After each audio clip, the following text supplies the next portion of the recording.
Pessoal, tudo bem? Na aula de hoje a gente vai estudar, rever aí os tópicos que você já deve ter dado uma olhada na apostila de relações métricas na circunferência. Então, o resultado, o fato principal que acontece aí é o seguinte. Ó. Imagine então uma circunferência de centro C, né? Então, quando nós imaginamos um ângulo com vértice em C, que corta dois pontos A e B da circunferência, e seus lados, esse ângulo, que eu vou chamar de alfa, é chamado de ângulo central dessa circunferência aí.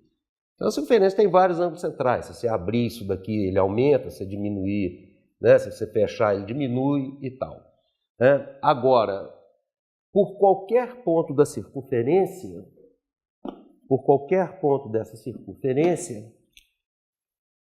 você pode imaginar um outro ângulo que também passa por A e por B. Não é mais central. Vamos chamar esse ângulo aqui de beta. Esse beta é chamado de ângulo inscrito correspondente a alfa. Então, tem vários ângulos inscritos correspondentes a alfa. Por exemplo, gama é outro. Só você escolher um outro ponto da circunferência. Então, gama é outro. É outro ângulo inscrito correspondente a alfa.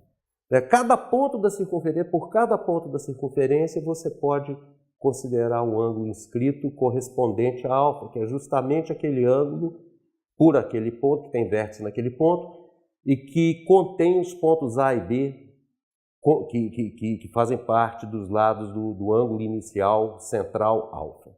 Tá? O fato interessante nessa situação é o seguinte: dado o ângulo alfa central da circunferência, qualquer ângulo inscrito correspondente a alfa tem a mesma medida. Todos esses ângulos inscritos têm a mesma medida, e essa medida é metade da medida de alfa. Então, beta, o ângulo beta, nós vamos designar por beta tanto o ângulo quanto a medida dele. O contexto deixa claro se eu estou imaginando beta como ângulo ou como a medida do ângulo. Então, beta é alfa dividido por 2. Gama também é alfa dividido por 2. E é interessante saber por que isso acontece.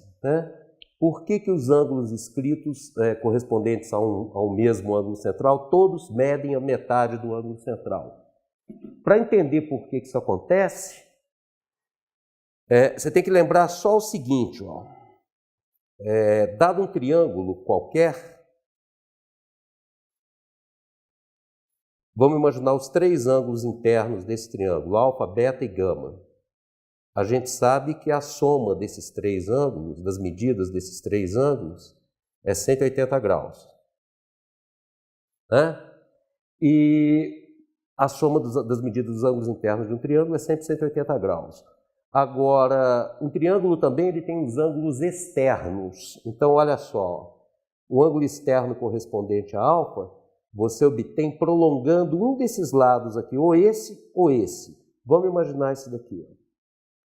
Então, esse ângulo externo aqui, deixa eu chamar ele de alfa', ele é o ângulo externo correspondente a alfa. Se você tivesse prolongado essa reta, você obteria esse ângulo externo aqui, correspondente a alfa, que por ser oposto pelo vértice com a alfa' tem a mesma medida. E esse último aqui é o alfa, o próprio alfa. Então, vamos imaginar a mesma coisa para os... Você pode imaginar a mesma coisa para beta e para gama. Cada ângulo interno tem um externo, tem dois externos correspondentes, mas eles têm a mesma medida. Muito bem, então, observa que alfa e alfa' são suplementares. A soma dos dois dá 180 graus, porque eles estão sobre... a soma deles é um ângulo raso. 180 graus. Por outro lado, alfa mais beta mais gama também é 180 graus. Isso quer dizer o seguinte, que beta mais gama é a mesma coisa que alfa', porque alfa' mais alfa também dá 180 graus.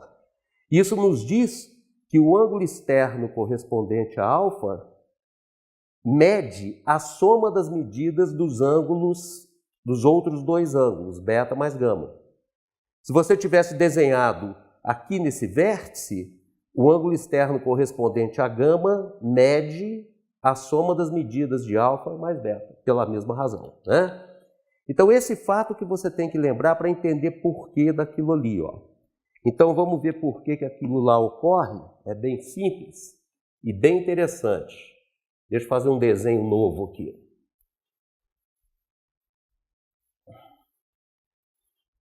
Então, vamos de novo imaginar uma circunferência de centro em C e um ângulo central alfa aqui. Eu vou desenhar um ângulo escrito na seguinte situação, de modo que, vamos chamar de beta, de modo que seus lados não cortem os lados de alfa, mas quando cortar, você faz um raciocínio parecido que funciona do mesmo jeito. Observe então o seguinte, ó, imagine esse diâmetro da circunferência aqui. Então, quando a gente imagina esse diâmetro, ele divide, nós enxergamos aqui vários triângulos, na verdade, né? Vamos imaginar esse triângulo. Essa reta, esse diâmetro, ele divide o ângulo beta em dois pedaços, dois ângulos. Eu vou chamar de beta 1 e beta 2. E divide o ângulo alfa em dois ângulos, alfa 1 e alfa 2, de modo que alfa 1 mais alfa 2 dá alfa, beta 1 mais beta 2 dá beta, né? Agora, o que nós observamos? O ângulo alfa 1, ele é um ângulo externo àquele triângulo ali de cima. Vamos dar nomes aqui para esses pontos, A, B e C. Esse ângulo alfa 1, então, ele é externo ao triângulo AC de centro. Deixa eu mudar essa letra de centro para O, porque eu chamei de C esse outro ponto aqui, para a gente não dar confusão. Então, AOC, imagina esse triângulo AOC, o ângulo alfa 1 é externo a esse triângulo, ó, correspondente a esse ângulo aqui interno. Logo, ele é a soma desses dois aqui, desse ângulo mais beta 1. O problema é que esse ângulo mede a mesma coisa que beta 1. Por quê? Porque o triângulo AOC é isósceles. Por que ele é isósceles? Ele é isósceles porque esse lado é o raio da circunferência e esse também. Então, aqui também é beta 1. Isso nos mostra que alfa 1 é beta 1 mais beta 1. Ou seja, alfa 1 é 2 beta 1. Pela mesma razão, se você fizer o desenho aí embaixo, eu não vou fazer para não embolar muito, alfa 2 ele é um ângulo externo a esse triângulo aqui de baixo, ó, triângulo AOB. Logo, ele é a soma de beta 2 com esse outro ângulo aqui, que também é beta 2. Então, alfa 2 é beta 2 mais beta 2, que é 2 beta 2. Isso nos dá o seguinte.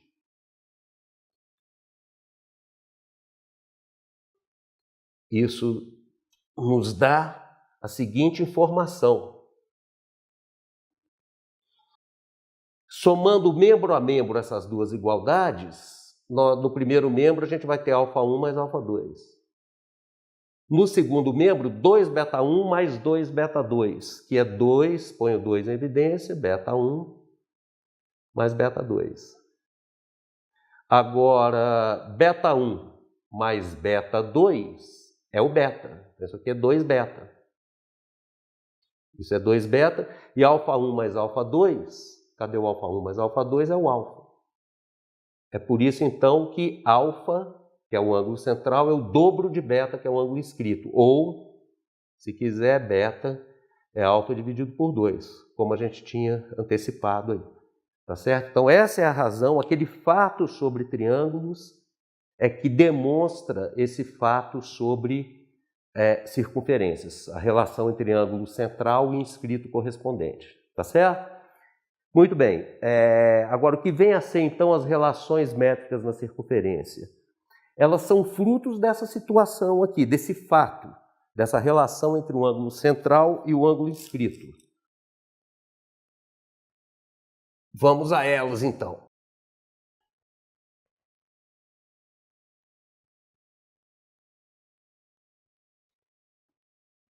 Imaginemos de novo aqui uma circunferência. Nem vou desenhar o centro dela, se eu precisar eu desenho daqui a pouco. Vamos imaginar duas cordas dessa circunferência, assim. Duas cordas quaisquer, não necessariamente diâmetro, diâmetro passa pelo centro, talvez isso daqui seja o diâmetro, mas não interessa, não precisa ser. A situação é a seguinte, vamos chamar aqui de A, esse ponto aqui de B, esse de C e esse de D. E o ponto de interseção dessas duas cordas de P. O fato interessante é o seguinte, que se você medir o segmento CP, vamos chamar de PC. PC simboliza para a gente tanto o segmento quanto a medida dele. O contexto deixa claro se a gente está falando se isso é o segmento, o conjunto de pontos que compõe PC ou a medida de PC. O fato é que PC vezes PD é igual, quer dizer, a medida desse segmento vezes a medida desse é igual a AP, ou PA, vezes PB. Vamos escrever PA aqui para ficar uma expressão mais simétrica, ao invés de AP. Está na mesma? É só para ficar mais simétrico. PA. Tá? Então, esse vezes esse é igual a esse vezes esse. Esse fato geométrico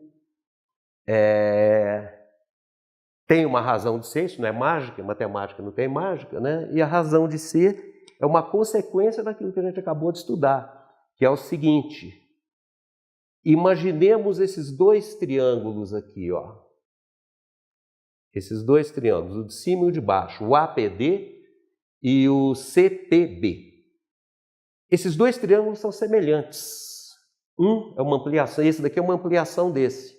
Toda vez que duas cordas se encontram na circunferência, você pode construir. Esses dois triângulos que a gente enxerga aí são semelhantes. Por que eles são semelhantes? Triângulos semelhantes são triângulos que têm o mesmo aspecto e não necessariamente o mesmo tamanho. Quando você tem um esquadro, esses dois triângulos que compõem o esquadro são triângulos semelhantes. Nos triângulos semelhantes, o que ocorre é que os ângulos correspondentes são congruentes. Você empurrar esse triângulozinho para cá, ele encaixa direito, para cima ele encaixa direito, para lá ele encaixa direito. E quando nós temos dois triângulos semelhantes, há uma relação entre os lados desse triângulo. Se esse lado é metade desse, então esse lado é metade desse e esse lado é metade desse. O fato geral é que a medida desse lado está para a medida desse, assim como a medida desse lado está para a medida desse, assim como a medida desse lado está para a medida desse. Quer dizer, em triângulos semelhantes, os ângulos correspondentes são congruentes e os lados correspondentes não necessariamente congruentes, que aí os triângulos seriam congruentes, que é um caso particular de semelhança. Os lados correspondentes são proporcionais. Então, esses dois triângulos são semelhantes. Por que eles são semelhantes? Esse ângulo do triângulo de cima é oposto pelo vértice com esse do triângulo de baixo. Então, eles têm a mesma medida, são congruentes. Esse ângulo aqui, ó, ele tem a mesma medida desse ângulo aqui, ó. Por quê? Porque imagine esse arco BD. Esse arco BD, ele é enxergado pelo ponto A através desse ângulo inscrito aqui, ó. Então é um ângulo, se nós imaginarmos o centro da circunferência, digamos aqui assim, esse ângulo DAB é o ângulo inscrito correspondente a esse ângulo central aqui, ó, alfa. E da mesma forma, o ângulo BCD também é um ângulo inscrito correspondente ao ângulo central alfa. Logo, ambos medem a metade de alfa, portanto, eles são congruentes. Portanto, esse terceiro ângulo do triângulo de baixo é congruente com o terceiro ângulo do triângulo de cima, já que dois deles são iguais, o que falta para 180 é a mesma coisa. Logo, esses triângulos são semelhantes por terem os ângulos correspondentes congruentes. Isso é um caso de semelhança de triângulos, né? Se eles são semelhantes, nós podemos escrever o seguinte. Vamos primeiro escrever a semelhança desses dois triângulos da seguinte forma. O triângulo CPB,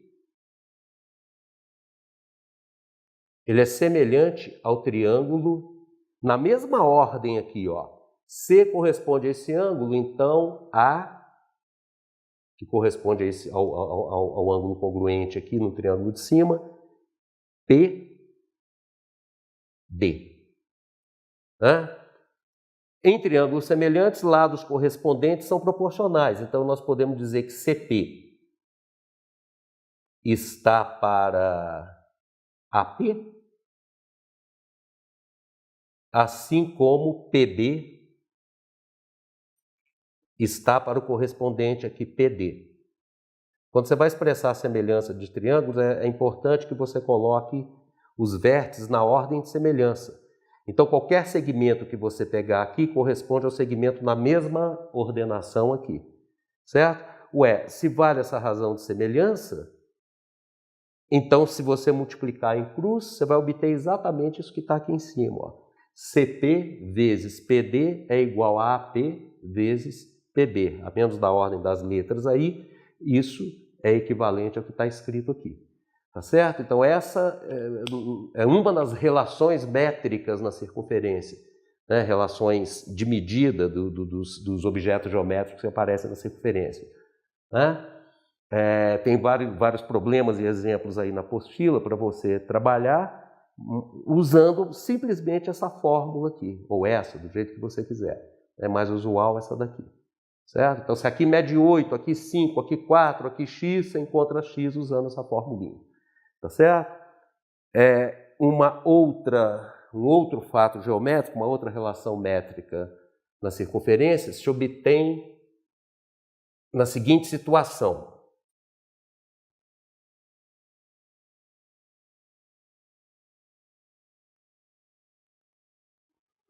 Então, vocês veem aí que semelhança de triângulos, que os fatos que ocorrem em triângulos, eles são importantes para a gente verificar fatos geométricos que ocorrem na circunferência. Isso acontece muito em qualquer área da matemática, né? Elas estão relacionadas. O último fato, a última relação métrica que a gente vai... Aqui eu só vou enunciar, ela está... O porquê dela está aí na apostila, é parecido com isso que a gente fez aqui agora. É o seguinte...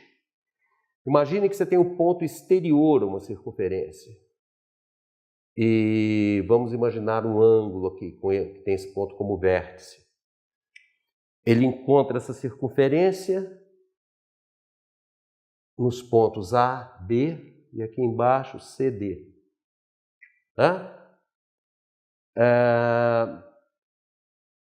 Qualquer que sejam esses segmentos de reta, o que ocorre aqui é o seguinte, vai valer a seguinte relação, PA vezes PB, então, esse pedacinho exterior vezes tudo, não é só vezes o interior não, vezes tudo, é igual a mesma coisa aqui embaixo, PC vezes PD. Tá certo? Você observa, né, que o PC diminuiu, mas o segmento grandão aqui aumentou em relação à situação anterior. O fato é esse, vale isso e a gente verifica o porquê dessa relação de forma similar ao que a gente verificou antes. Agora imagine o seguinte, ó, isso vale quaisquer que sejam os segmentos dessa situação. Imagine que esse segmento aqui de baixo, você vai puxando ele para cá, para baixo. Continua valendo a relação. Se a gente chamar aqui de C' e D', então isso vai ser igual a PC' vezes PD'. Certo? Continua puxando aqui para baixo. Na medida em que você vai puxando, esses pontos eles vão se aproximando um do outro. Até que chega numa situação extrema, sempre valendo aquela fórmula. Chega numa situação extrema em que esse segmento, que é secante à circunferência, que corta ela em 2 pontos, vira um segmento tangente. Deixa eu chamar aqui de T, de ponto de tangência.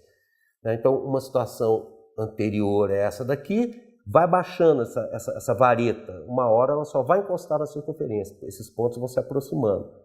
E como essa relação vale sempre, num determinado momento, quando chegar nessa situação, você vai ter PT vezes PT. Quer dizer, o ponto C' e D' vão chegando perto um do outro, eles vão se aproximando e vão virar o ponto T, que é uma situação, digamos, uma situação limite. Né? Então, isso dá PT ao quadrado. Então, essa relação métrica na circunferência diz que um segmento secante, o pedaço PA vezes o pedaço PB é igual à mesma forma em qualquer outro segmento secante. Enquanto ele vira tangente, PT ao quadrado. Tá certo? Então, essas são as relações métricas da circunferência e está cheio de exercício aí para vocês fazerem. Boa sorte. Até a próxima.